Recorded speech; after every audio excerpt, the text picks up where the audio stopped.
So what to make of this?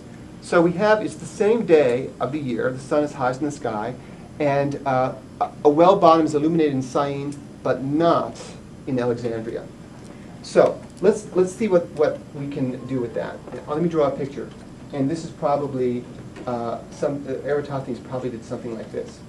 So let's actually draw a horizon. Okay, so we have a horizon like so. And let's draw the two wells. So this might be one well here, deep in the ground, and we'll need a second well. So here's the second well.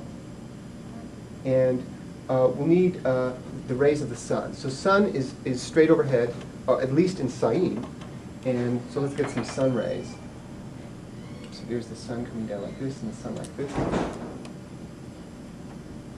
And on the right here we have Syene, south of Alexandria, and this is Alexandria itself.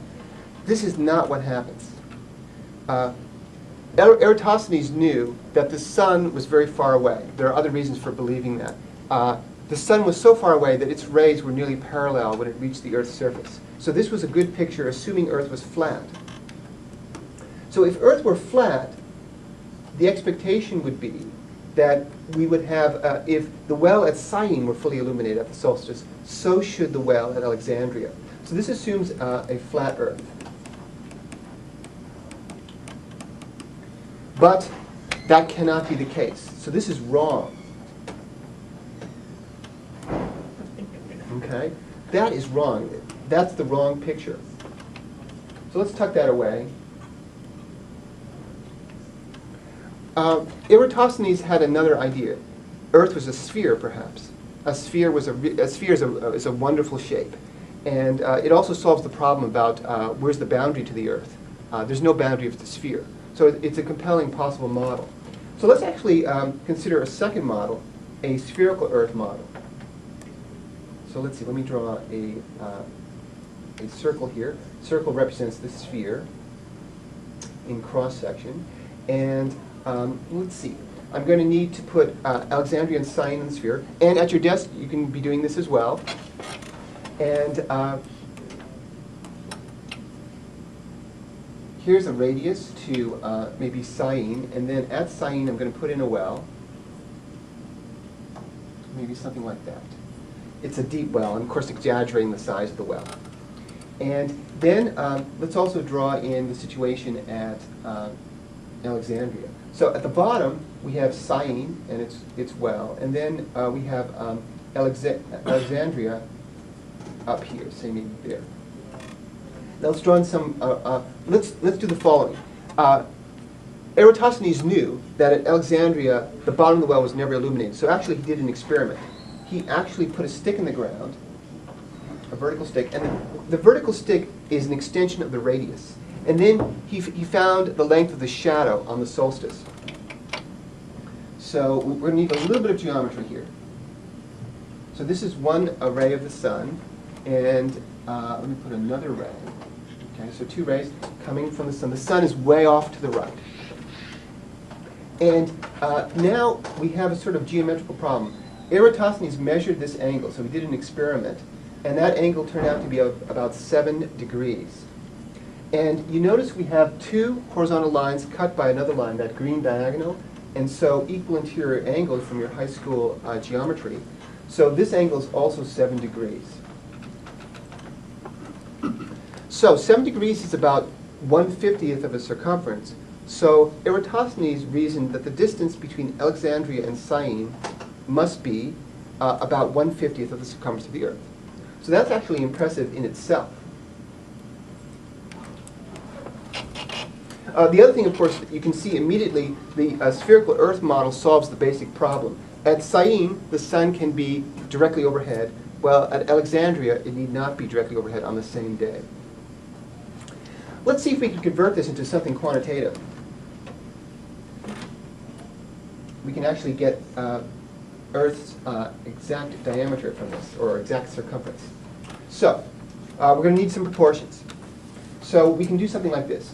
360 degrees is to 7 degrees as the total circumference of the Earth is to the distance between Alexandria and Syene.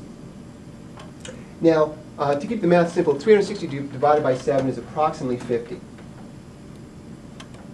So what we've got here is the fact that the circumference of the Earth, this is pretty amazing already, is approximately 50 times the distance between Alexandria and Syene. So Eratosthenes looked up the distance between Alexandria and Syene on Google Maps, plugged in, and oh no, Google Maps was not available. So this is actually kind of a problem. How do you define the distance between two cities 2,000 years ago? Now, historians are not sure. They did know that armies needed to march from city to city, and if you're marching an army of 1,000 men from one city to the next, you need to know how long it's going to take, because you need to know how much food to take. So they believed that there was a guild or society of professional pacers that were available. You could hire a pacer to pace the distance. Now, this is harder than it sounds. When I went to high school, I lived 2 miles from my high school, and I walked to high school every day and back. And, by the way, it was uphill both ways. That's right. But it was kind of boring, so occasionally I would try to count the number of paces from my house to my high school. I never could do it because my mind would always wander. So it's not easy being a professional pacer, but nonetheless, the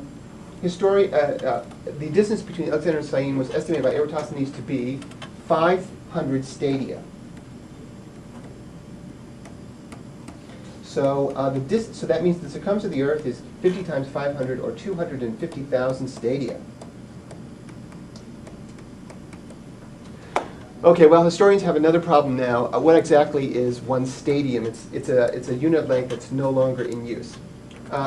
They think a stadium might be like the largest possible stadium, so about a tenth of a mile, or so I'm told.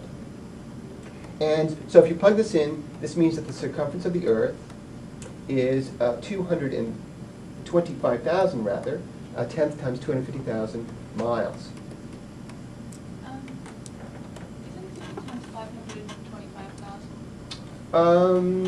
Yes, thank you, Susan. That is exactly the kind of feedback that I need. Actually, it's wrong in my notes. But yeah, I think it's 5,000 stadia, 250,000 stadia, and 25,000 miles.